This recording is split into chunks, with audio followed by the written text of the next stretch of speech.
My name is Jordan Thompson. I'm Jack Dubois. I'm Ryan Newell. We're interviewing Karen Dubis at Marquette University High School on April 27th, 2018. Hi. Would you like to introduce yourself? Yes, my name is Karen Dubis, and I'm thrilled to be here. Okay. So we're going to talk about your childhood first. Can you tell us what was your first childhood memory of living in Milwaukee? Living in Milwaukee, I remember being, my house was in an upper flat, and I remember running around the house, and my parents would always say, "Shh, quiet. The people downstairs are going to hear," because we're 3 kids, and we were all, running around a lot. So, but that's one of the things that I remember being little, which is kind of odd, but Yeah. anyway. So where did you grow up? I grew up in Bayview, which is actually not a city, which some people think it's a city. It's an area that people are, everyone kind of knows where it is, and it's in the 53207 zip code kind of a thing. But I've seen some people have mail, and they'll put down Bayview, Wisconsin, and it's actually not an official city. It's not an official town or anything. It's an area that has come to be known as Bayview. Interesting. I never knew that. What was it like to grow up in Bayview? Was it interesting? Did you enjoy it? I had a blast. My childhood, I have just happy memories. We lived near Humboldt Park, and so Humboldt Park has a special place in my heart. And I know that when I would walk around the neighborhood, I always felt very safe. And my friends that I had, that were right on my block, because there were big families with a lot of kids, and so there were a lot of kids all around me. And I remember that we would just walk right into each other's houses. We never locked our doors, and it was just, it was another time, and it was a lot of fun. I remember playing outside forever. It was a great time. I loved living in Bayview. What kind of activities did you partake in Humboldt Park? Well, I remember there was, and I think they still have it today, but on the 4th of July they had buggy and wagon. I think it was either wagons or bicycle competitions. And I remember my mom and her sister, my aunt, used to help us decorate our buggies. And I bet some people don't even know what a buggy is, but it's like the carrier for the child's baby doll. And I remember one time my sister actually won first place in this competition, and it's kind of very local, very it's a time when your peers are around you in the park, and my sister won, and it was really kind of cool, but I know Humboldt Park, we used to go down there and fish. We'd take our cane poles, which is a long pole with a bobber on the end of it, and my dad would take us there, and we would fish for bluegills, and it was really a happy time. And then there's the band shell was there, and I know later in my life I played in a musical group and orchestra at the band shell, and every time I go to Humboldt Park I get a warm feeling, because I feel as if that was the place, that was the one park I could identify with growing up. Oh, what was your family family life like other than that stuff during your childhood? My mom and dad are great parents. I can't say enough about them. My parents just loved us to death, I have one brother and one sister, and the 3 of us always felt we always felt good and fortunate, and we didn't have a lot when we were growing up, but we had a lot of love. And so family was the number one thing. If my dad couldn't take his family to somewhere, we wouldn't go. If they would say, no children, my dad would say, well, then no us. So I know that my life was blessed. And I've said that 100 times, that if I had other circumstances, I wouldn't be the person that I am today. I am so fortunate to have grown up in such a loving, caring family. And my brother and sister, we have, memories of each other, growing up. I know one time my brother ratted on me for chewing bubble gum. I got into trouble. Thank you, Michael. I'm just saying. But Did you and your siblings get along most of the time, or did you? Yes. Yes. I don't have memories of us fighting. You know, I don't remember that, and maybe my brother and sister do, but I don't. I know that my sister, she's the little sister, so she was someone I always looked out for, but she would be I had a bicycle. I had this little blue roll-fast bike, and it had a banana seat and high handlebars, if you can picture that. I think you can still buy them today, but it's kind of an antique today. And she would always sit in the front of me, in the front of my bicycle on my banana seat, and we would go everywhere together. So if we were going around the block with the other kids on bicycles, me and my sister were on the same bike. And I would pedal, and she would just keep her little feet right up in front of me. And whenever we would play, you know, we'd play in the alley, you know, we'd play kick the can, or we'd play hide and seek, and the whole block would be involved, you know, and there were kids running everywhere. And I just know that my sister, very special to me, and you know, because she's a little kid, and so I always tried to look out for her. As a family, did you guys have any pets? We had one enormous wiener dog, which is a dachshund. And I don't know who fed this dog, but it was enormous. And her name was Penny. And I just remember her, you know, kind of waddling along, and she was our dog. And one time, as a family, we went camping. And so we were all going to go somewhere, you know, and we packed up, the kids are all in the car, and we're driving, my dad's driving down this road when we're up north, and we're all looking around and we're like, what happened to the dog? So we go zooming back to the campsite, and here's Penny laying by the campsite just waiting for us, you know, oblivious to the fact that we had abandoned her at the campsite. Did you guys go camping a lot when you were a kid? We did. We went camping every chance opportunity we had, but we had this one big camping trip a year. We would go to a place called Buffalo Lake up north in the Milwaukee area, and you know, there was fishing and swimming and, you know, roasting marshmallows on the campfire, and we had outhouses. You know, there weren't any flush toilets, and so, you know, my brother got to wear his blue jeans for a whole week, and he was all excited that, you know, he got to wear. And he's going to kill me for saying this, but, you know, it was like, I remember by the end of the week, his jeans were like, you know, worms and this and that, and that's okay. I probably should leave that alone. I think maybe we'll just leave that. But did you guys do that in summer? Yes, it was a summer camping trip. Winter camping wasn't. The stakes just didn't go on the ground, and I don't think we had the time. How did you spend summers while in baby? Well, let me see. We, you know, we would go to the park. We'd go to Humboldt Park and have a picnic. Let me see, what else? We would go up. My aunt, my great aunt, had a farm up in Minnesota, and we'd go up there, and we'd ride the tractor, and we would, you know, sit on bales of hay, and we'd jump from the. Oh my goodness, you know, my parents, we would jump from the hay on the top level in the barn down below. And, you know, it's amazing that us kids are still alive, because it's like, how do you do that, you know? I was saying, you know, earlier that, you know, I came from I'm a baby boomer. I came from the era of, you know, we did drink from the hoses, you know. We did come home when the street lights came on, you know, and we did things that were, now when I look back on it, that were like, oh my goodness, I'm so glad we're alive, you know. But, you know, we would, you know, I remember riding my bike by myself. Of course, this is not when my sister was on the bike, but we'd ride around on pebbles that, you know, were put over the freshly paved blacktop, you know, and I'd wipe out on my bicycle, and I'd be picking pebbles out of my knee, you know, and it'd be like, oh my goodness, you know, what we did, you know, back then. I'd come home and my knees would be all scraped up and bleeding, and it would be like, it's okay, Mom, I'm okay, it's no problem, you know, and it was just, I don't know if we were tough or what, but it was like, it's kind of a different era right now. I see little kids all of a sudden crying because they don't, I don't know, get something or something. And I'd be like, I also remember my dad, when we were growing up, you know, if we ever looked bored, my dad would say, you kids don't have something to do?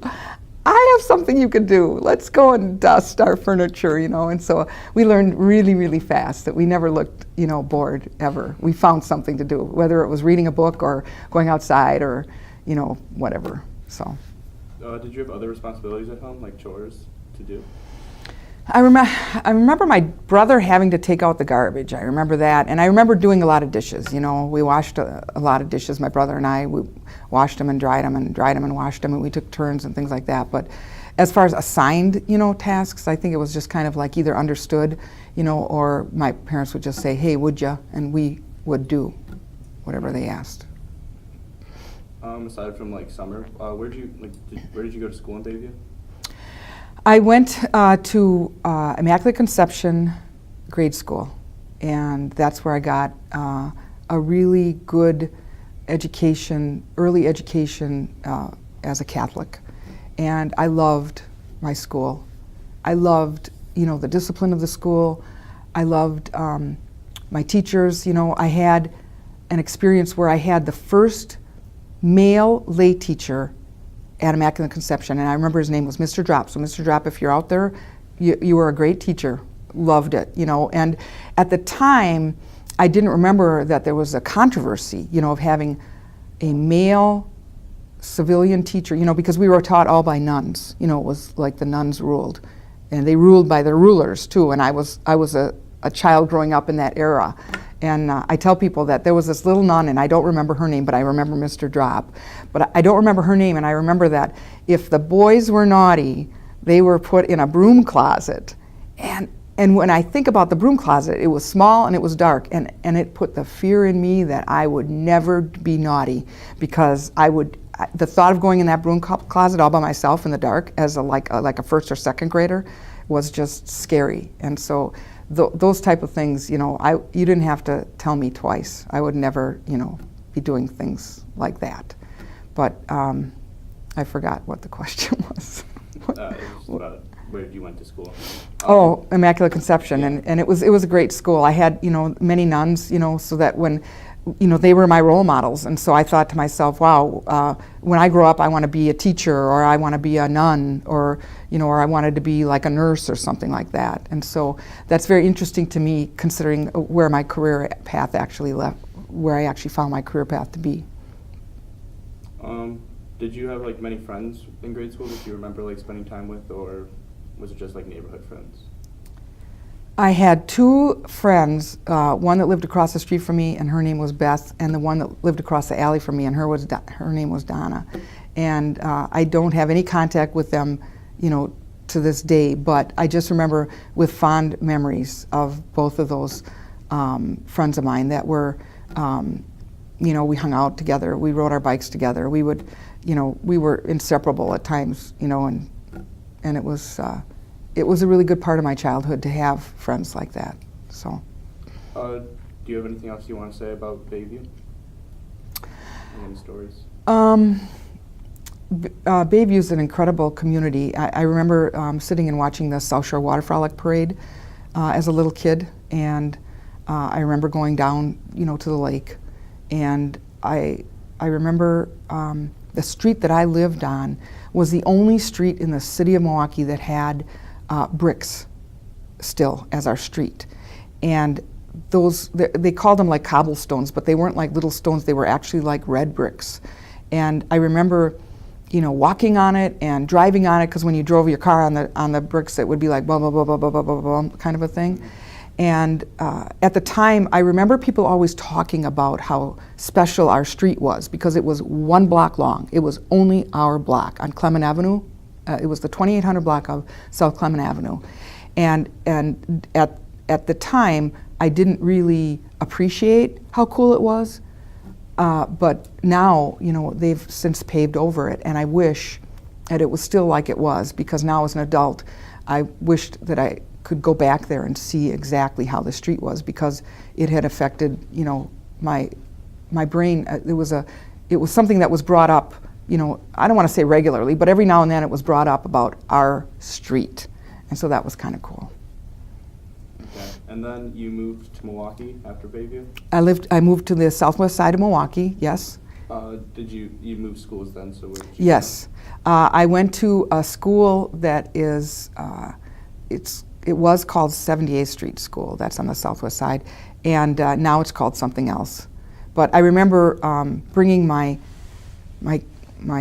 Catholic school with me. Now I was going to a public school. So I remember when I would answer the teacher's question, I would stand up. And the kids were all looking at me like, what are you doing?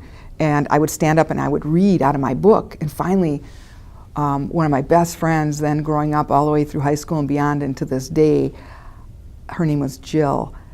Jill would take me at recess and she'd go like, these are the things that aren't cool. You know, lose the braids. She'd say, lose the braids, because my hair was tightly braided in back. And she'd say, and don't stand up anymore when you answer a question. And I was like, it felt so like I was being so disrespectful to the teacher, because it was something we did, you know, for the years that I was in at Immaculate Conception. It was like, that's what you did. And so it was so foreign to me that, oh my goodness, I'm going to sit in my chair and talk to a teacher. That was just totally, you know, uncomfortable for me. But I learned, okay, all right, I'll do it, I'll sit. And what was interesting was I was a straight A student at the school that I was coming from, and I didn't realize that it did affect me going to a new school, but my grades dropped to B's and C's until I got kind of like into the routine at the new school. And then once I was in the routine, then my grades went up again. But, you know, right away my parents were like, oh my gosh, you know, we need to move back, Karen's not right, you know, because she's not doing well in school and she's a straight A student. And then they just had to give me a little time, and I could adjust to, you know, the new things that were out there. So. Did you make new friends easily? Like you said, you had your one friend. My one friend, Jill. I don't think I would say that I made friends easily. You know, I kind of. Sometimes growing up, people thought I don't know. I must have looked like I was like athletic or something, and I'm far from athletic. In fact, I'm so unathletic that it's pathetic. You know, I mean, I would swing a bat and I would strike out. You know, I would try to hit a volleyball and I wouldn't. You know, it'd go right into the net, and I was like, wow, I need some help, or just I need to forget it. You know, and then when I was in 5th grade, they said, hey, you get to pick a musical instrument. And in 5th grade, it was so cool, because I was like, my eyes were open to the playing of a musical instrument. And it didn't start out all wonderful and rosy, you know, like as if I'm sounding right now, because in the first place, I didn't even know. I started playing the clarinet. I didn't know even what a clarinet was. My parents brought it home and said, here. And I was like, what is it? You know, it's a clarinet. And I what happened was they wanted to find out if you could play, if you would practice. And so I started out on this thing called a sax set. It was this little plastic thing, you know, that was really exciting to me. And so I started out on that. And then when they found out that I practiced a lot and I came into my lessons and I knew all my stuff and I could play, I actually was the soloist on a sax set in my 5th grade class, you know, they came down to me and I just played in front of the whole school, a solo on this plastic little nothing, you know, and that then they said, yes, I think that you'll do well on this instrument. Well, I went to my first lesson, and it was group lessons, and they told us how to put this thing together, and I came home and cried because I didn't remember. And then I went to my next lesson, and they helped us put it together, and they showed us how to play it with a reed.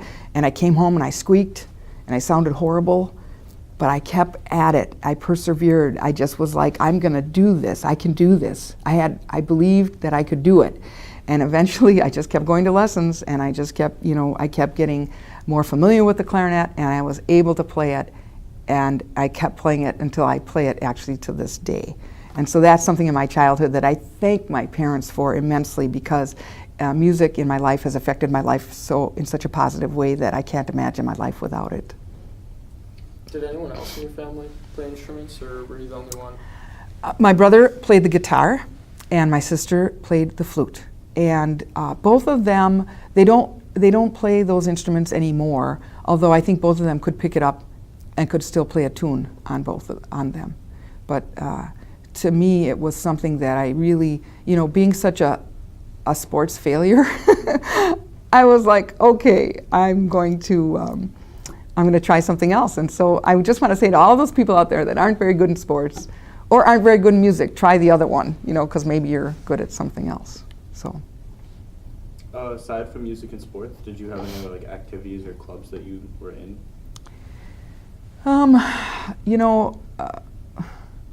Not in grade school. Because I think that school went up to like 6th grade. So then I went on to, junior high, and then in high school, I was interested in track, but I was really bad at it still. But so what was your favorite subject in grade school? I'd have to say reading. I love to read. Mm-hmm. And I don't remember this so much, but my mom tells me that I used to read a lot. And she has even told me a story that I don't even remember, but she told me that back when I was still at Immaculate Conception, that I used to help other kids to learn how to read. And I'd have no recollection of that, but that's what my mom says. So I'd have to say reading. And although I don't have enough time these days to read as much as I would like, I still like to read. So that would have to be my favorite subject. Did you ever like writing with reading, or do you just like to read more than writing? I think reading. I think writing, my dangling participles still confuse me, and I know what the adjectives are and stuff, but I don't consider myself a writer. Was your neighborhood when you moved to Milwaukee kind of like the one in Bayview? Did you play with everybody on the street and have a good park and stuff, or was it kind of different? Very different. That's an excellent question, because there was no park that we could go to. Not within walking distance as kids. And believe it or not, my neighborhood had all boys in it. And so my brother was in heaven. My brother was out in the street playing football. He was passing the football around. He was tinkering on cars, and he'd always, he had a lot of friends when he was in our new area there. But any person that I befriended, like including Jill, later on, we rode to each other's houses on bicycles, but it was still there in the neighborhood. I really didn't have any girlfriends that I then grew up with, so it was all from my school. So it was definitely different, and I didn't go to anyone's house and their doors weren't open. They were all locked, at that point, and so that was in the 70s, and so that was interesting. It was foreign to me, just kind of like going to the new school. It was foreign to me. It was like, this is really different, and we went from a duplex to a ranch. And so the difference in that is that my dad was like, I want my kids to have a backyard. I don't want them to have to worry about running around the house, as little kids. And so my dad, he was like, he's the greatest dad, and my mom's the greatest mom. But my dad was like, kids are going to have a backyard and they're going to have a pool too. So shortly, after we had moved there, not only did we have a backyard, but my dad put this big old pool in it too. And he just was like, he just, wanted his kids to have everything he could provide. So. Did you like swimming as a kid? I did. I liked swimming in the pool, and I liked swimming in the lake that was limited, but I was not a competitive swimmer, and one time my gym teacher in high school had to jump in the water and save me from drowning. It was like, oh my gosh, I just, I don't know how I could look like such a jock and be such not a jock. I don't know how that could be. But to this day, I don't excel at any sport either. Is there any other thing about like your childhood until like junior high that you want to discuss? That was just the beginning of my music, and going into junior high, I was able to join the band. When I was in grade school, I was in an orchestra, and that was a way fun time in my life, was being able to play with other kids, and so that was really cool for me. Oh, when was that? Sorry, when you played in the orchestra? That was in 1970. Like, were you in high school? I was in grade school, yeah. I was in 5th grade, yeah. Mm-hmm. Okay.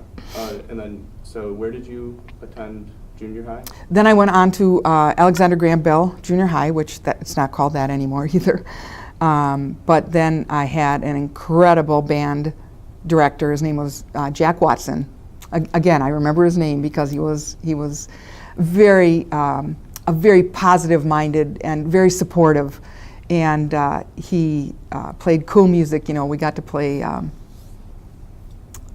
remember we all thought we were really cool. We played Bad Leroy Brown. I don't know the name of that song anymore.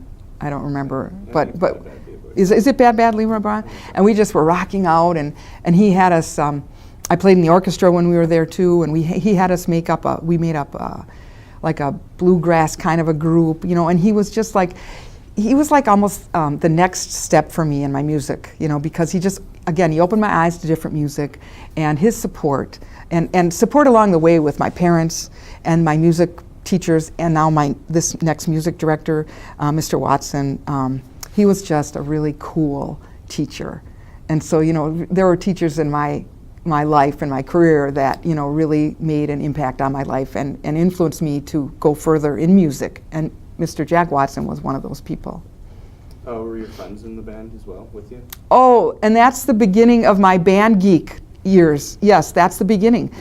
As band members, we hung around together. You know, we were a group, or you know, we had a common interest. And so we would, you know, when other kids would go to study hall, we would go to the band room, you know, and we'd play music, or we'd play our instruments, or we'd practice, you know, or, you know, we'd listen to music, or we would talk about music, you know. And so that was again really neat, because I had like one friend, Jill, in grade school, and then it just exploded when I joined the band, because now it was like, now I had 30 friends, you know, because we all had. We really enjoyed, you know, playing in the band. The other people who I played with, you know, we just had fun. It was really fun. Aside from music, how did you and your friends spend your time? In junior high, I think it was pretty much school-based. You know, I don't know that after school concerts, you know, we would go to this restaurant that I don't think is around anymore called Shakey's. Remember? It probably isn't around anymore. But it was an ice cream place, and you could go there and you could get like this big, huge bowl of ice cream, and it was like a community ice cream bowl, you know, and we'd all eat out of this ice cream bowl. And now when I look back on it, I think, was that okay? But we did it, and so it was good. It was the place that we would hang out with, and it was a big deal to go out after our concerts and go to an ice cream place. So. Were there other like gathering spots, like restaurants, or just like places that you hung out at? No, not really. I think I was pretty a homebody. I think I pretty much went to school, and junior high, I think I pretty much came home, that I remember right now. Did you enjoy school, or how was school? I loved school. When I hit junior high, I loved it. You know, I had made my transition, you know, from being in Bayview to my grade school, and then when I went to Bell Junior High and I got, you know, so much more music, I was happy. I loved junior high. I loved high school. You know, I loved it. I loved the camaraderie of my bandmates. You know, I remember, oh my gosh, I remember names. You know, I remember Sherry Timler and Louise Tenalia and Diane Scheinflew, and they probably have all gotten married by now, and, you know, because I don't see any of those people, and Jill Lestarge was my, you know, school childhood friend, and so these people, I just remember, you know, they were really fun. We had a lot of fun together. Did they all live kind of close to you then, or? No, we were all over the place. You know, I don't remember ever going to their houses really, except for Jill, and.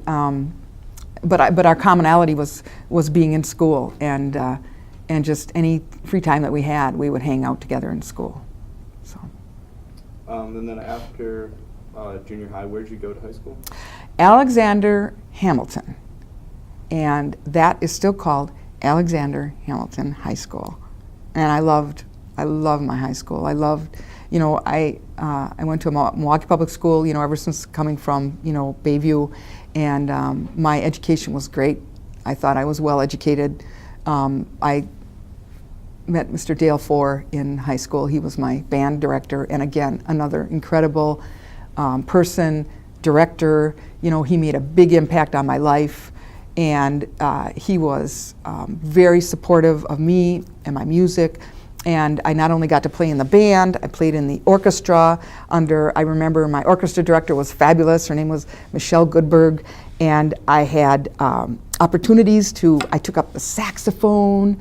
I was like, my Dale Four, my band director, he said, we need a bari saxophone player, Karen, and you play good clarinet, so what do you think about just trying it? And I was like, well, okay, I'll try it. Gave me a bari saxophone, and I took it home, and I was like, wow, a lot of the fingerings, they're the same on the saxophone as the clarinet. So clarinet players can very easily morph to a saxophone, where it's very difficult for the other way around to go from a saxophone to a clarinet. So I was in the first jazz ensemble on bari sax, and then they needed an alto sax player in jazz too, and so I'm like, I'm there, so I get an alto sax, and so I kind of teach myself on that. And I eventually got lessons on the saxophone, but it was, oh my gosh, I had so much fun. Except for, today I love football. I'm a huge Packer fan. I've got probably, 25 Packer everything shirts and what do you call it, blankets and jackets and everything, right? But back when I was in high school, I was like, football, because my brother used to tell me, 15 minutes. Mom, it's going to be over in 15 minutes, the Packer game, and it took 45, an hour, and so I realized that myth of the football 15 minutes is not 15 minutes, Well, I would go to play in the pep band for high school football, and I would be like doing everything but watching football because I did not like it at all. Again, my life changed as an adult, but at that time, I remember I would bring books to read, and I would talk to friends. I'd bring food to eat and everything. But then we got to go out on the field at halftime, and that was like, that was so cool. That was a great experience to be on the field, doing a routine where you have to count, and the steps matter besides the music and all that. So I thought I had a very well-rounded musical education going through Hamilton High School, and I had so much fun. I cried when I graduated. It was like, oh my gosh, I had so much fun.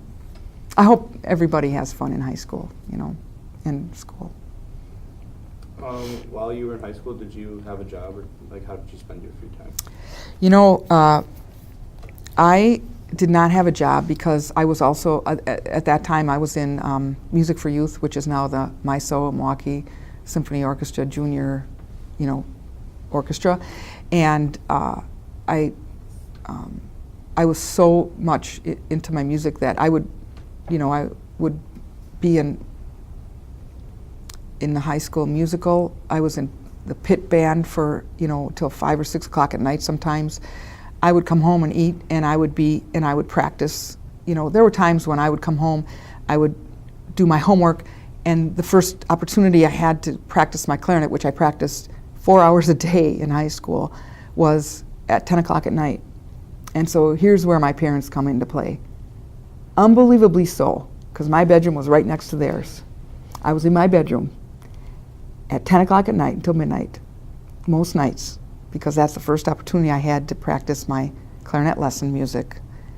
And my parents never said a word. They never told me, stop, don't, we can't sleep. They never said, go in the basement or practice some time somewhere else earlier. They never said that. All they said was, you keep going, Karen. You keep doing it. You keep doing what you're doing. And I was like, thank you. Because I had music teachers, clarinet teachers that were, again, very influential in my life and incredibly tough. And so I practiced 2 hours in school besides my band, and I practiced 2 hours at home, and that was just to be as good as I needed to be for my lessons, which were very expensive. So that consumed my life. It consumed my time, was my music. Did you stay like close with your family throughout high school then too? Oh yes, yeah, we were a close family. Growing up, we were a close family. Yeah, my dad still insisted we did everything together. So my dad would take us on our weekends. We'd go fishing, and I'm like, I don't like fishing. I mean, I like fishing if I'm catching a fish, but we fished a lot. We didn't, you know. And then my dad would take us hunting. So we'd all be in this boat, and there's reeds all around us, and there would be a duck or a goose that were going to come up overhead. And instead of us being able to enjoy seeing the duck or the goose coming overhead, my dad would say, "Get down, get down, get down." And then we couldn't see anything. So it was very boring for me to hunt and fish and everything. So, but a close family, oh my goodness, yes. I think we were close to a fault. I mean, we did everything together, so. Did you say you guys were pretty close in age? My brother was 1.5 years older than me, and my sister was 3 years younger than me, so pretty close. I would say a 4.5 year span. You guys hung around with each other still in high school? No, not really. My brother had his own friends and things, and my sister had her own friends, and I had, you know, my own thing. And so I don't think really we hung around together, but as a family we were always together, you know. So. How did you and your friends spend time like during high school? Like how much did it change? Well, you know, as band members, you know, we had this band float for homecoming. I mean, I remember nights where we would go, you know, and spend several hours trying to put carnations on a float and, you know, make a saxophone out of I don't know what. It was just hilarious, you know, and when our band float would go down the street, it's like, really? I mean, you know, it was so funny, you know, because here you have all these people together and they're all kids trying to make a float that's on wheels, and I don't know how we ever did it. I don't know, but so that during the fall, you know, we would do that, and I remember going on a band trip to the Cherry Blossom Festival in Washington D.C. You know, and that was really fun, and fundraising for that, you know, was not fun, but you know, so. In high school, did you ever go to Southridge Mall? Or do you have any stories about Southridge Mall? I do. When we moved to the southwest side of Milwaukee, Southridge Mall was being built, and it was a mile from my house. And I remember driving from my house to Southridge Mall because it was the coolest thing. We'd never seen a mall before. Can you imagine that? This was like the first mall where you could go inside and walk around. I mean, doesn't that sound like don't get all excited about this, Karen? You know, because it's like, oh my goodness, you know, here we can, I was like, Mom, really? I mean, like, we can go in a door and not have to go outside for all these stores. And it was like we couldn't believe it, because back then we didn't have access to malls. You know, we would go to Gimbel's down on Mitchell Street, you know, and you'd park the car and go into one store, and that was it. So between my house and Southridge was fields. And so anybody who knows, you know, 76th Street now on where Southridge is knows that it's completely built up with businesses and you know, and everything. It's just, there's not a field to be found from Oklahoma down to Southridge. And it was really it was eye-opening to watch the community be built. And so the time that I was, you know, growing up, you know, in my teens and adulthood, I saw the landscape unfold from fields to, you know, total, you know, business area. And now my heart breaks, because now in 2018, you know, we are losing Kohl's from Southridge, and we're losing Boston Store altogether. And those are two major focus points of going to Southridge for me. And Sears, oh my goodness, we used to shop at Sears all the time.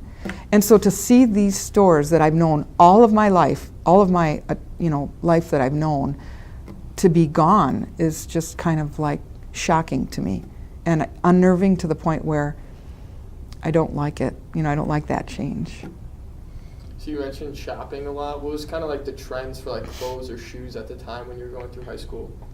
Bell-bottom pants that I look at myself in pictures now and I'm like, oh my goodness. Bell-bottoms, really? Some of the clothes that I remember that guys would wear would be like, what were they called? They were called a certain kind of a suit, a leisure suit. I grew up during the time that guys would wear leisure suits. And let me see, what some of the wild things. I just remember bell-bottom pants were some of the wildest. And now to this day, my favorite pants are skinny-legged everything, because I just like, those bell-bottoms are just too weird, Were there any other like attractions to Greendale, or like the Greendale, like 76th Street area or Southridge that you like remember aside from Sears and Kohl's? I don't know.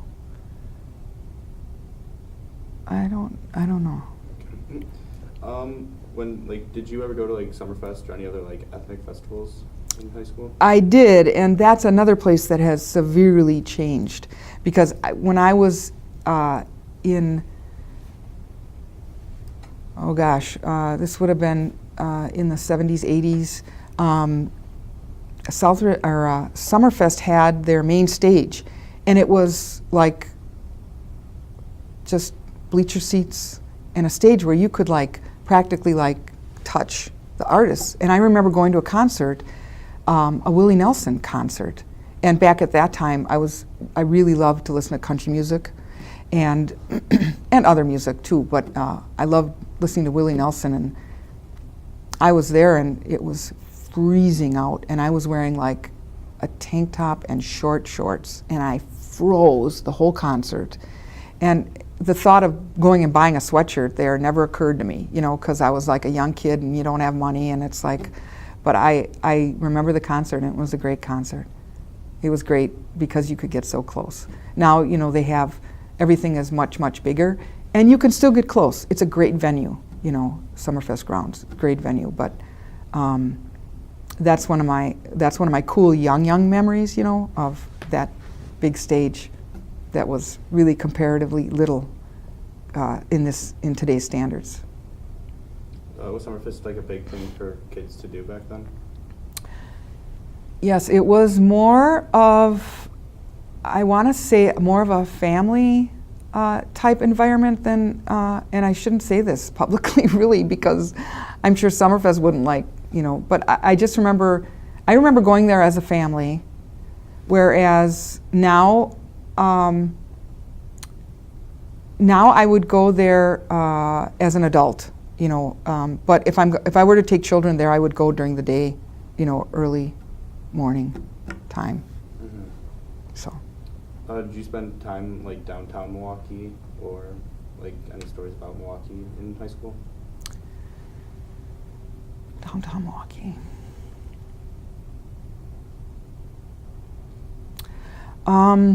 I remember I would go down once a week for the Music for Youth Orchestra, and we would go to the Performing Arts Center, and we would perform there for our concerts. And so going to that venue was very exciting, and I really, I went to the Wisconsin Conservatory of Music for music lessons, and so that was kind of the east side, not exactly the downtown side, but I remember going to the Wisconsin Conservatory, and it was, and still is today, the same building, very old, a lot of character, it's got a lot of cool, a lot of people have gone through those halls, just like here at Marquette University, a lot of people, who have gone on to be very successful, have either taught there or who are very successful. The Milwaukee Symphony Orchestra players, many of them teach through the conservatory, and so it was really, that was a really positive experience for me also. But I love old buildings. I love old architecture. I love seeing Cream City brick everything, that Milwaukee has got a lot of, so. Mm-hmm. So you've mentioned that you like music. But you contrast, or did you like to listen to the same type of music that you like played? Ever since I was little, so I started out in an orchestra. That was my very first group, and then I went on to the orchestra in high school and in Music for Youth. And after that, after high school, I played in an orchestra in Humboldt Park. I was so excited. It was called the Park Promenade Symphony, and we got to play there. And I also was playing in. I went on to play in the Concord Chamber Orchestra. And so, if I had to say what music really is exciting to me as a performer, it would have to be orchestra music. Okay. But that's probably the least listened to music at my house is orchestra music, although I do listen to, that. I listen to much more pop kind of things. But as far as music that I listen to, music that I play, that I, now to this day as an adult, I play in the Cardinal Stritch Community Orchestra.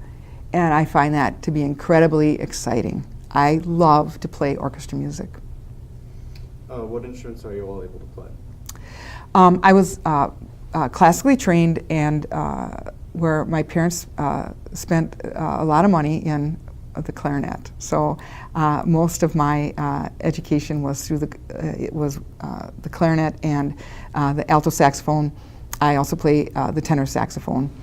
And I dabble in other things, like some people, who are musicians, okay, I can play a little bit of drums and a little bit of this and a little bit of that, a little bit of guitar, a little bit of piano. But if if somebody wanted me to play in a group that they had, I would have to say it would be for my clarinet or saxophone. That's what I would have to say, because that's the one that I'm most educated with. Did you think about having like a career with music? I did. After high school, I was going to be a music teacher. I swear, it's the truth. And where my career led me is like, are you kidding me? But that I was all set up. I graduated in June, and in September, I was all signed up to go to the University of Wisconsin-Milwaukee to pursue a degree in music education. And that's what my life was supposed to be. So can you explain the path your career did take then after that? Yes. My father, all my life, was a Milwaukee police officer. And my brother was kind of like from little on always going to be a Milwaukee police officer. And so for Halloween, he was a police officer. I was Abraham Lincoln, he was a police officer.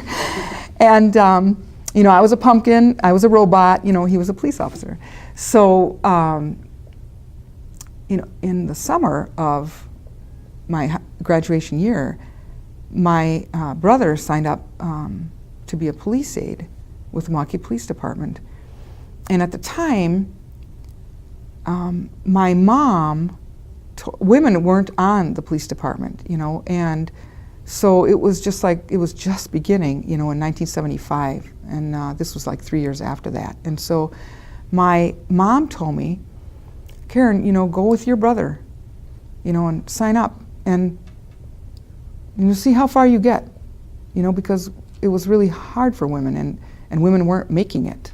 And so I went with my brother, and we signed up together, and we put in our application, and then we had to do like the first test, which was the written test. And we both passed, and we advanced on to the physical test. And it was like, okay, I can run and I can, squeeze something in my hand to measure my hand strength. And then they said, well, there's a 6-foot wall now that you need to jump over. And I was like, I'm looking at this wall, and I'm seeing woman after woman go before me, and none of them are making it. And I was like, oh, wow, that's interesting, because I'm not going to make it if I don't get over this wall. And so I jumped, and I got my right leg over, and I was able to push myself over the top and get across. And after I did it, the women behind me were then making it, because they were realizing that you kind of had to get that, if you got that leg up, you were golden. And I did it. I got over that wall. And now to this day, they've lowered the wall. The 6-foot wall isn't anymore. I think it might be 4 or 5. But that was what was wiping the women out in the process of trying to get on the department, was that 6-foot wall. And so I passed the physical, and then it was medical, and I had no medical problems that I knew of, and they didn't show me any, and I passed that. And then there was an interview, and I passed that. And finally, my brother and I both got letters from the Fire and Police Commission that said, show up at the police academy in August. And I was like, oh no, now what do I do? I'm signed up to go to college for music, And I said to my mom, I showed her my letter, I said, Mom, now what do I do? And she said, well, it starts in August. You're not going to school until September. So she's like, just go with your brother. And I was like, okay. So my brother and I were like the first brother and sister team to go to the police academy as police aides, or even as cops. And so we went there, and we had, gone through the academy for a few weeks, and then they put us in our work environments. And all of a sudden now it's September. And I was like, whew, okay. So what I ended up doing was I worked full-time, and I went to school full-time. And if that wasn't a rocket ride, I can't tell you. And what ended up happening was it was so intense, it was too much for me. By the time I hit my last final, I was totally sick, because I was burned out, and I was like, I can't do this. And so I switched to part-time. I continued in my schooling part-time, and it took me 15 years to get a degree in criminal justice, because then I also switched my degree eventually. But my career path, when I was on the police department, took an interesting twist, because when I joined the department, I was told that they had a police band. And I was like, oh my gosh, are you kidding me? Music is my life, and the Milwaukee Police Department has a police band. Really? And I was so excited. And I was like, sign me up. And so September, I was in the band, and I was playing my instrument, and I was a police aide at the time. And I did that for 3 years. And then in 1981, I went into the academy to become a police officer. And if that isn't an interesting turn to my life that I never, ever could have or would have predicted, it was that. And that part of my life was a great life. And I've said this many times before, I've had a great life. I've had a great career. I was blessed. My life is blessed. And if I had to do it all over again, I would do it the same way. I thoroughly enjoyed being a police officer. It was challenging. It was exciting.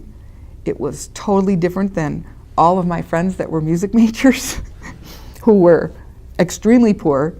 And here I was, making a paycheck every 2 weeks, and also going to school, and I had my music that would also take interesting turns as life went on. What was your first job or task? You said you were a police aide. Yes. What did that entail? That was basically, they had us within the department working with officers, but we were doing clerical duties.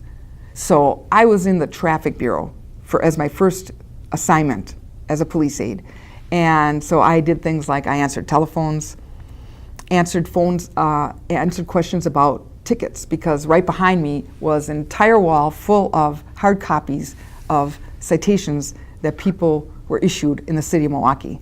So I could go and grab their citation and answer questions for them, like, when's my court date? Or what's the ticket for? Or what's the ticket number? Or what should I do? Or what are my options? And so I did that. And then at the same time, the police aid program also allows you to go to school and earn credits. So I was going to Milwaukee Area Technical College right across the street from the downtown police administration building. And so we would walk from the police administration building right across the street to MATC, and we went to school for half a day, and then the other half we would work in.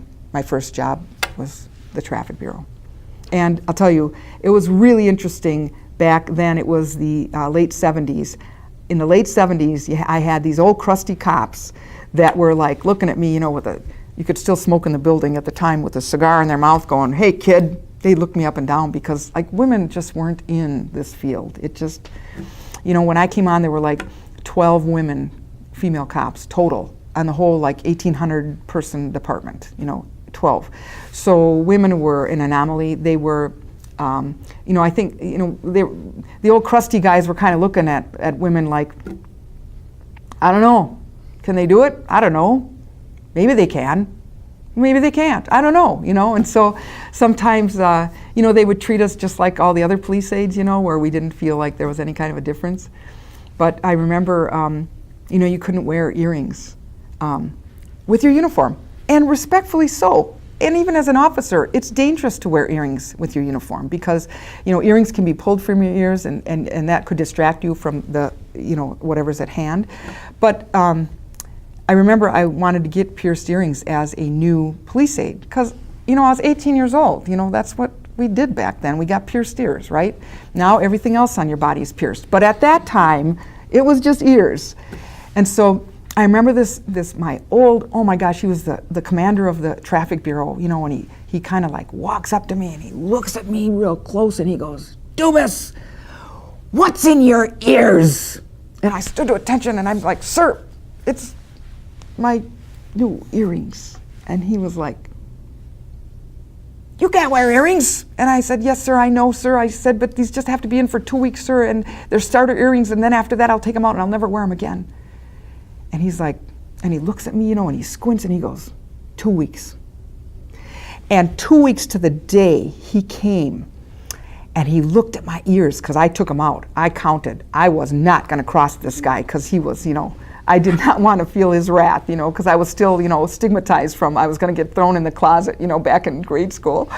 And he was like, he looked at my ears and he goes, "Okay." And I said, "Thank you, sir." And so now I have pierced ears, you know, 40 years later. But, you know, it was those type of things that they never had to deal with, you know, with the guys, you know, because the guys would never come to work with pierced earrings. But today, that's not the case, you know. But back then, it was little things like that, you know, that, well, there's no women's bathrooms, you know, on this floor, you know, so we'd have to go up a few floors or down a few floors. But that changed, you know, things like that. Would change, you know, as time went on. But you know, I think as weird as it was for a woman to be wearing this uniform, which we wore a uniform with everything but like the gun belt and you know, things like that. We as women were also kind of like, well, this is kind of weird, you know, for us because they still had all the rules and procedures that were in the books, the rules and regulations, those that were still all dedicated to men were now applied to women. So our haircuts had to be above the back of the collar and around our ears. We had to have,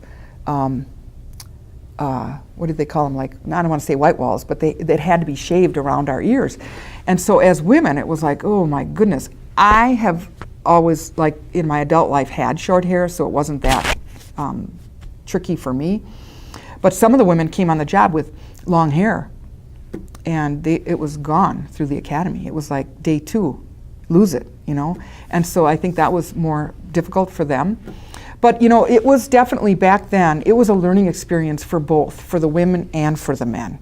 You know, and so it was a good experience. Sometimes, you know, sometimes there was some negativity, you know, but the positive outweighed the negativity, because otherwise I wouldn't have stayed, you know. But there was something that always drew me to staying as a police aide, you know, and I just kept going, you know, because I always thought, well, I'll just try it out and I'll just quit. Well, I never quit, because it was really cool. What'd you do after the traffic bureau? Like, how did you work your way up? You know, as a police aide, I was switched around. I worked in the detective bureau at the time. Also, after that, I worked on late shift in the detective bureau, and I worked in the administration bureau, and I worked in the medical division of that. So I did different duties, you know, and they want to rotate you around because they want you to get used to working the computer, knowing where things are, you know, making acquaintances with people that later on, and it truly did happen that way. I mean, people that once I became a police officer, I could contact and I could say, hey, you know, I got this, you know, what do you think about that? You know, so they were liaisons that I made when I made friendships through being a police aide for those 3 years. Then I could go on as a cop, and I knew more than a brand new 21-year-old person coming on the job as a police officer. So those are some of the places I worked as an aide, and it was very helpful. I felt like when I was in the police academy, I was much more prepared to be a police officer and to continue on in my career after having been a police aide. I think the police aide program is an incredible program. And to that note, I just want to throw in another shout out to my dad. Back in the 1950s, my dad was in the first group, the first class of police aides for the Milwaukee Police Department. And so him seeing his son and daughter being a police aide was also kind of special to him. And it was also special to us, knowing that our dad started out in that capacity way back when. How did you feel about like women becoming more and more like in the police force involved? You know, because it was so new for me, I had never experienced a woman as a police officer in like my personal life. I had continued through the academy. So in my academy, I think we had like there were maybe 60 people in my class, and out of the 60, there were like 15 women. And we kind of, as going through the academy as a woman, you know, we were kind of, we were very supportive of each other, but the entire class was supportive of each other, because it was kind of like, as a class, you know, if one of you did something wrong, you all got punished for it. So if somebody, you know, wasn't doing something right, we all were doing push-ups, or we were doing sit-ups, or we were running extra laps, or you know, we had to write extra papers, or whatever it was. It was a quasi-military kind of experience. And so as a woman, it wasn't really, it really didn't affect me until I got out on the street. Once I graduated from the academy, and now I'm out on the street, and now I'm working with a lot of police officers who are realizing that, you know, women, I think women may be here to stay. This is now in the early 80s, you know, and not only are they here to stay, but, you know, some of them write better reports than I do. Some of them have better skills than I do when it comes to personal talking with individuals. And so some police officers really, some male police officers really embraced the women, because they were like, you know what, where I'm here, the women are here, but we may not be exactly equal, but we have equal abilities in our strengths. And so with many of the officers that I worked with, they embraced me. They embraced me as a police officer, knowing that I wanted to work hard. I was in physically really good shape coming out of the academy, and that I was, if the need ever arised, I was hands-on always. I never would back away from anything. And once I kind of was like, they were kind of looking at me like, you know, what is she made of? You know, as they looked at a lot of officers, they looked at the male officers that way too. You know, new cops on the street are looked at by everybody. you know. And so part of my my becoming, more of a police officer was actually to show that I was, good with my skills. And some of those skills are either, just doing the right thing at the right time, having common sense to know what to do, because it's a very intense job at times, a very dangerous job at times, and sometimes it's really boring, and so you kind of like juggle all that together, and all in all, it's a pretty exciting career, I think. What So. department did you work at in Milwaukee?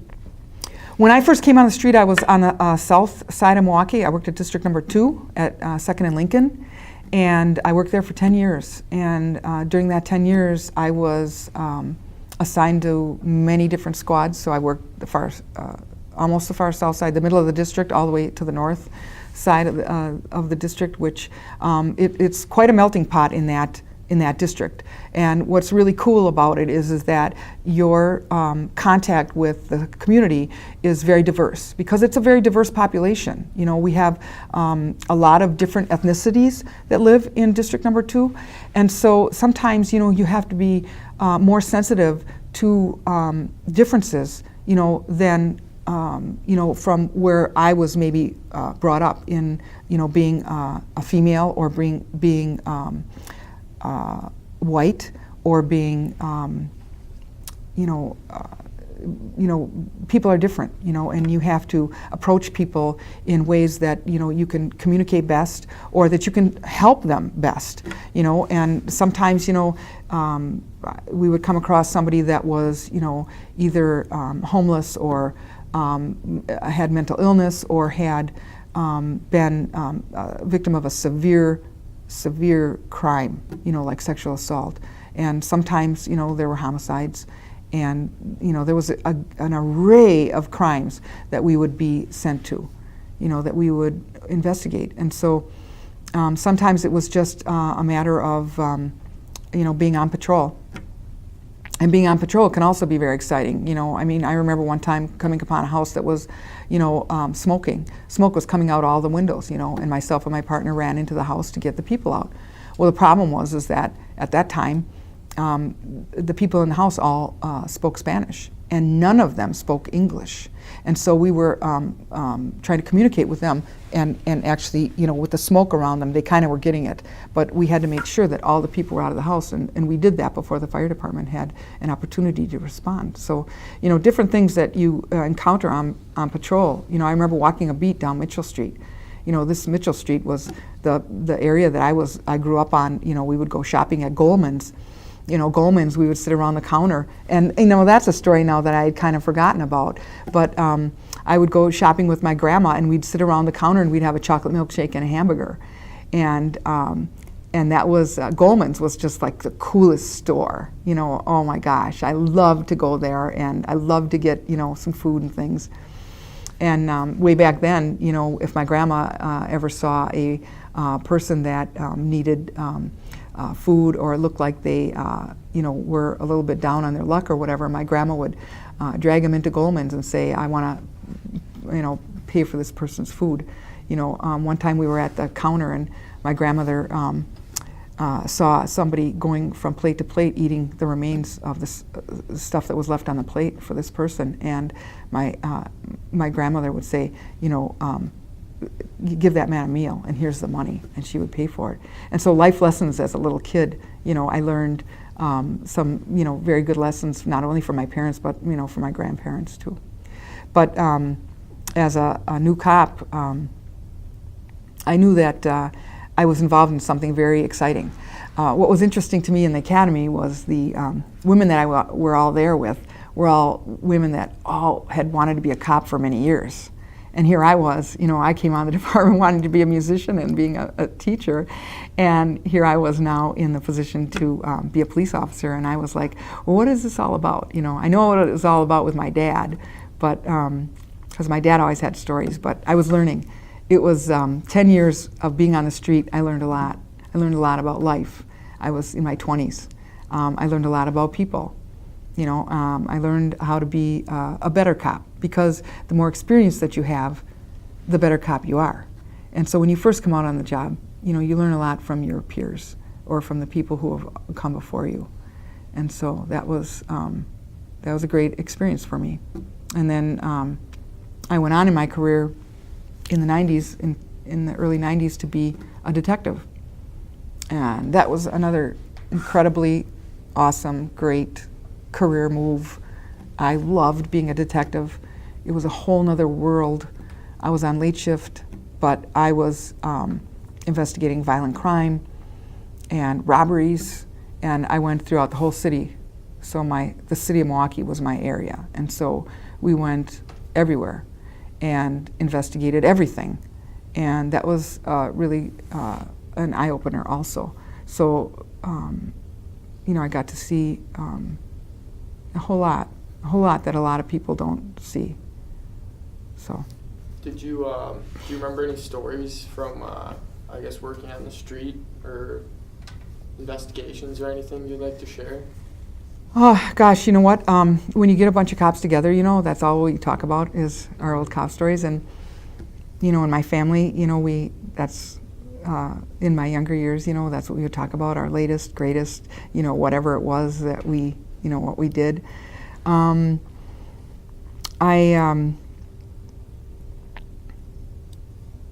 I know that one time I was, this is kind of funny, but I was in a foot chase. One time we were going to make a traffic stop, and I was driving the car, and I was going to get out of the car and go up to the driver's side of the car, and the guy takes off, and he takes off running. So I threw the car in park, because my partner and I had said, if one of us has got to run, I'm going to run. So I threw the car in park, and I got out running, and I started chasing this guy, and I chased him into a back alley and this is really tricky when you're a cop, when you're on foot, when you're running, and you're trying to broadcast where you are and what it's hard. And then you get into the back alley, and then you get into the backyard. And I started screaming at this guy because he had something in his hand, and I didn't know what it was. And the fact that he ran caused me to have a heightened sense of alert. And I was just yelling at him, drop it, drop what's in your hand. And finally the guy dropped it, and he turned around, and he put his hands behind his back, and I handcuffed him.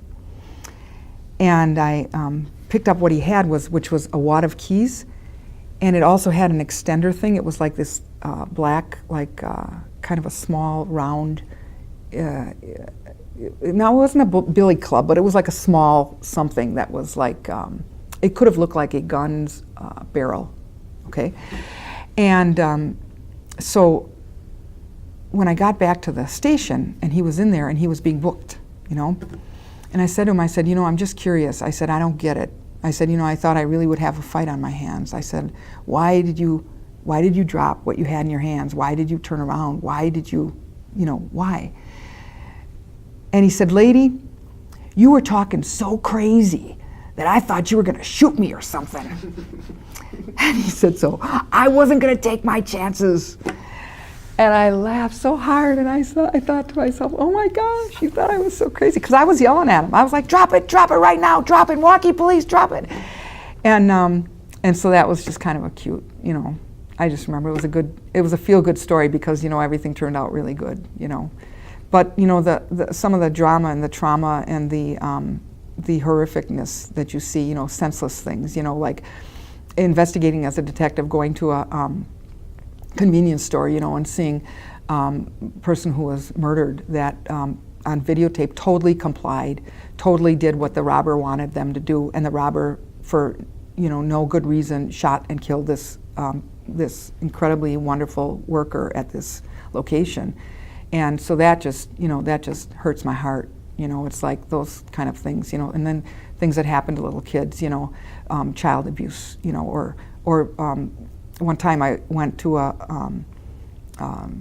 call, and the call came across, and this was as a police officer, the call came across woman screaming in my backyard, and we got there, and there was a woman that was totally naked, and she had been the victim of a brutal sexual assault, and she was screaming and cowering by this person's back door, cowering, so that when we got there, she wasn't she didn't even realize, she was in the state of mind that she was so frightened that she was afraid of us. She didn't even realize that we were the police at the time. And so we took off our jacket and put it on her so that she could have some clothing. And we talked to her in soft voices, and we tried to calm her down. And we were eventually able to calm her down, and then we got her to some medical attention and investigated her complaint. But what was interesting about that is that in looking in that yard, we had found a wallet. The suspect dropped his wallet, and we were able to identify him, and he actually was arrested for this heinous sexual assault. I mean, can you imagine? It was like, are you kidding me? This just doesn't happen, you know? And it wasn't just his driver's license, it was his whole wallet, you know? And so, you know, that was, you know, initially really, really a bad situation, but it turned out good because we were able to actually catch, you know, the person that did what they did, so. What other ranks did you have in the police force aside from detective? After I was 15 years, I was a detective, and after that I was promoted to the rank of lieutenant. And I worked as a lieutenant in the, when I was first promoted in the Detective Bureau. And then I worked in several other places. I worked in the, I worked in the Detective Bureau a couple of different times, but then I also worked at Internal Affairs for a while.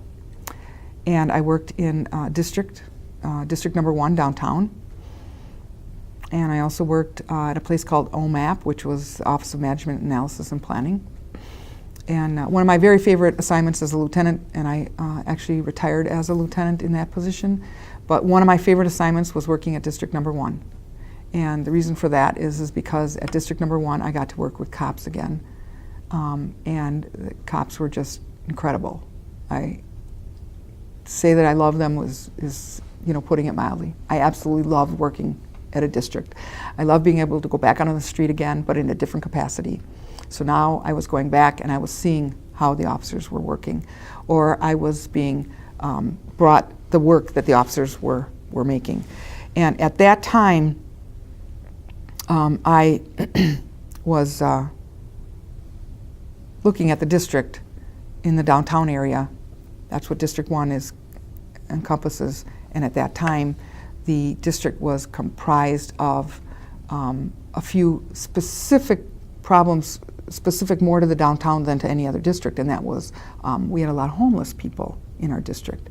And so I went and I had an opportunity to go to Texas and get some training on homelessness on a particular program that was run in Colorado, the Colorado Springs Police Department. And the Colorado Springs Police Department had actually had an entire city, they called it like a tent city kind of a thing, with homeless persons.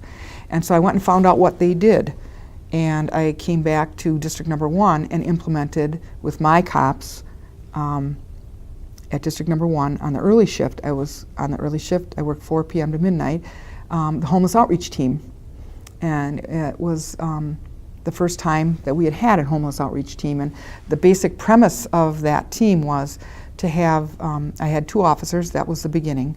And those officers, they would go and engage with the homeless and find out what their special needs were, because every homeless person has their story about how they became homeless. And in meeting homeless persons, it was quite an education for me. It was an incredible education. I got to know a lot of homeless people that I really listened to and heard what their biggest needs were. And we went and connected with the community with services that were out there for the homeless. So I would attend meetings on behalf of the homeless outreach team and find out what services could we connect the homeless people with. So we're going to connect them with the services, and we can be part of the solution of trying to end homelessness. We can be part of helping homeless people to no longer be homeless, because this, many of our homeless people have drug and alcohol addictions. Many of them have mental illness that is gone untreated, and it's a rocket ride out on the street being homeless when you need medication, and you can only get like 2 weeks worth, and it's difficult for you to get back to get more medication from a doctor, or it's difficult to deal with your drug or alcohol addictions when you don't have a support group and when you don't have a home. And so we were working with the community, with our homeless outreach team, in trying to get services to the homeless when we are, as first responders, would come across a homeless person. And so that was an incredible part of my career, as well as many other parts. Like I said, my life has been blessed, and I'm thrilled to have had the opportunities that were given to me through my life. It's really cool that you took part in that. Thank you. Would you like to talk about the Milwaukee Police Band? I would love to talk about the Milwaukee Police Band. I can sit for hours and talk but I know that we're on a time restraint. But yes, the Milwaukee Police Band. So through my entire career, I've been a member of the Milwaukee Police Band, and here it's 2018, and this is my 40th year with the band.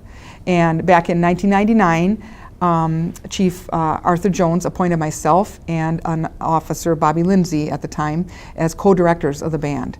So here I was for the first, 21 years of my career. I was a member of the band, and now I get to be the director. And in 2003, I took over the director duties myself, by myself, and I've been doing that ever since. And the Milwaukee Police Band is a community-oriented band. We play for the community, we perform for the community in many venues that I'm going to touch upon in a little bit. But the Milwaukee Police Band is comprised of 40 members, and half of the members are from our community. So the other half are law enforcement, sworn retired people who are, many of them who have, spent long careers in the department and who have been in the band for a long, long time. And then we have community members who are also in the band. And as a police band, we feel as if we are doing our part to bond with the community in having, when we have our civilians come in, not only do they bring a heightened level of musicianship to our band, but they also come in and see what cops are like, and they get to see what police officers are like, and they get to, the citizens in our band are our biggest advocates.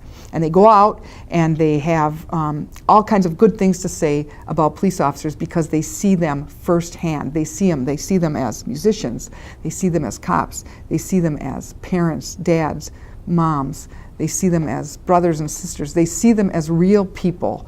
And so our melting pot within the police band causes us to be quite a fun group to be with. And that's a passion of mine. The Milwaukee Police Band is a huge passion and continues to be in my retirement. I devote many hours every day to the Milwaukee Police Band. And I do that because we perform an annual concert, and that annual concert is in February. It's at the Pabst Theater. It's open to the community. It's a free concert.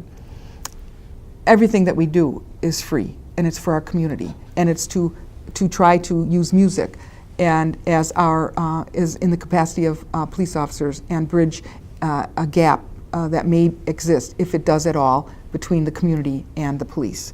And so if we can do anything towards having a better community contact with citizens in our community, we would like to do our part as part of the Milwaukee Police Band to do that.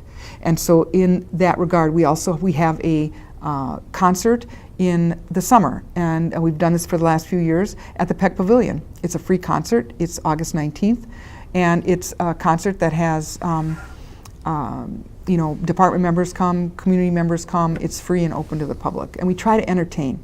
Our concerts, we try to be very entertaining. So many times our concerts, we coin them as being pops concerts. Music that people will know, be able to sing to, patriotic music, marches, all sorts of familiar songs that people would be able to relate to.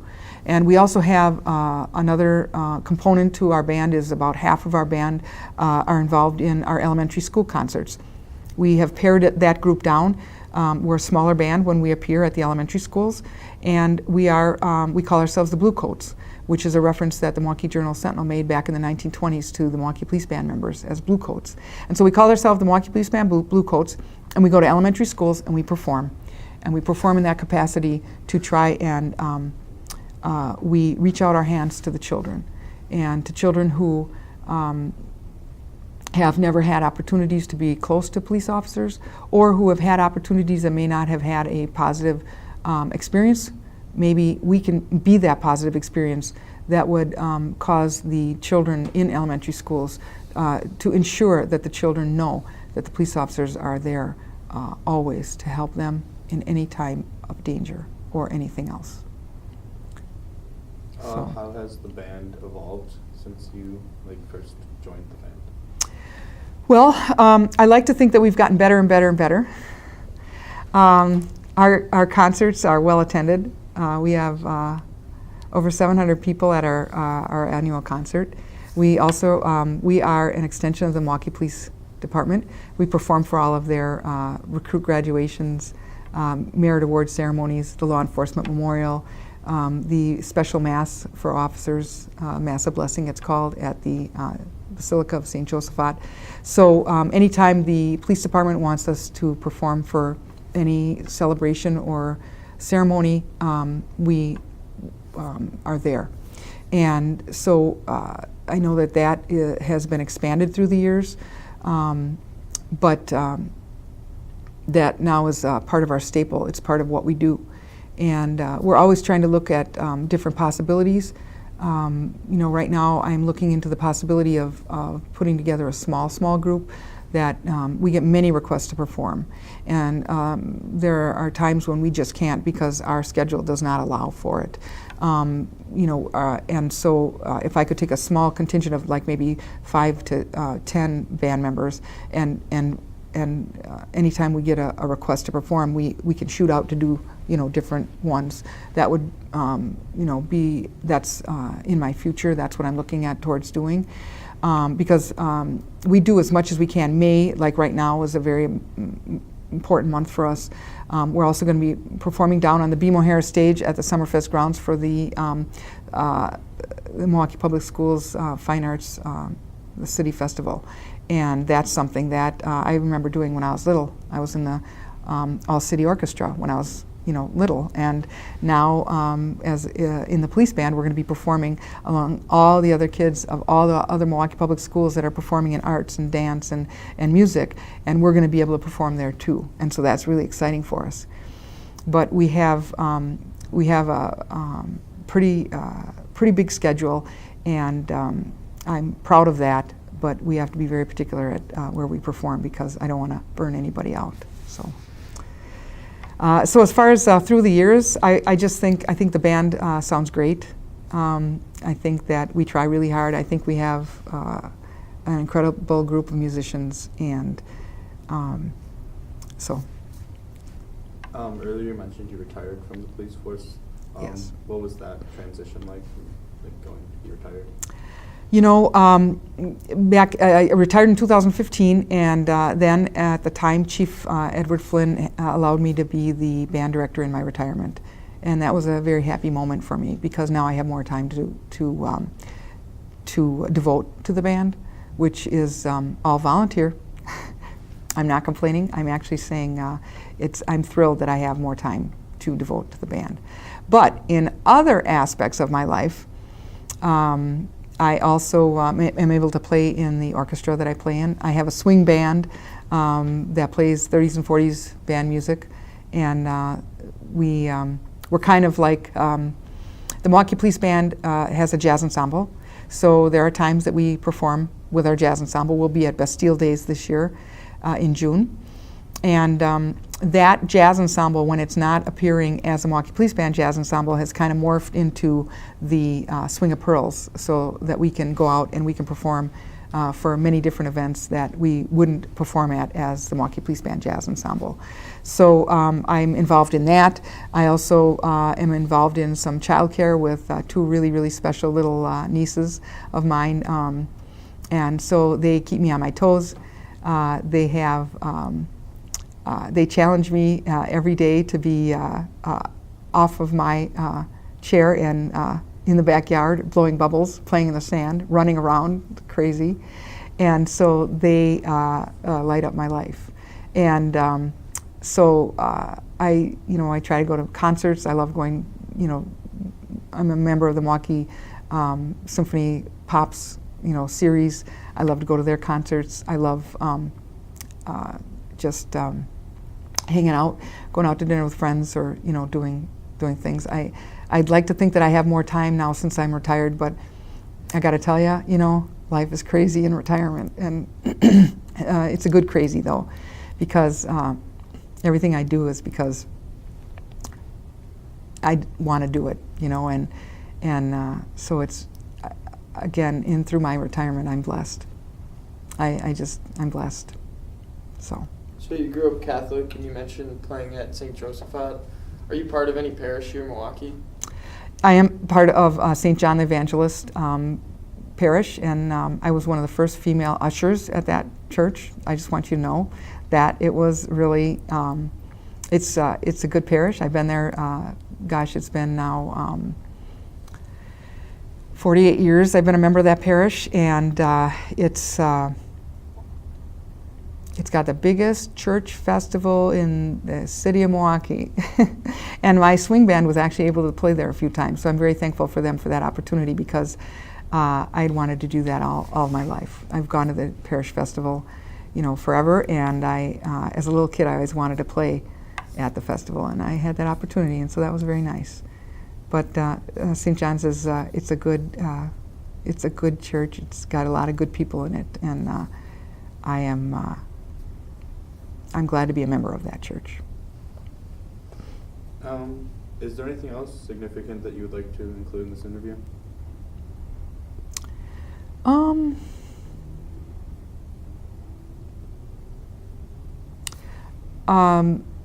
a breast cancer survivor. Back in 2006, I went through a lot of treatment that made me really sick, and as a result of that, it caused me to slow my life down a little bit and smell the roses a little bit more. But since it's 2006, that means it's 12 years ago, and my doctors have said that after 10 years you're considered cured of that. And so I consider myself, again, blessed. I hate to keep using that word, but I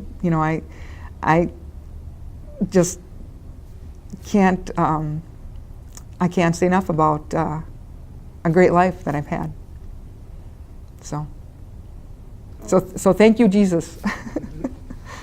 So you have two nieces, and hopefully that they'll get to watch this and hear about your life someday, and we hope that you can use it and appreciate kind of what you've recorded here, and we thank you for coming in to do this interview. Thank you. Thank you.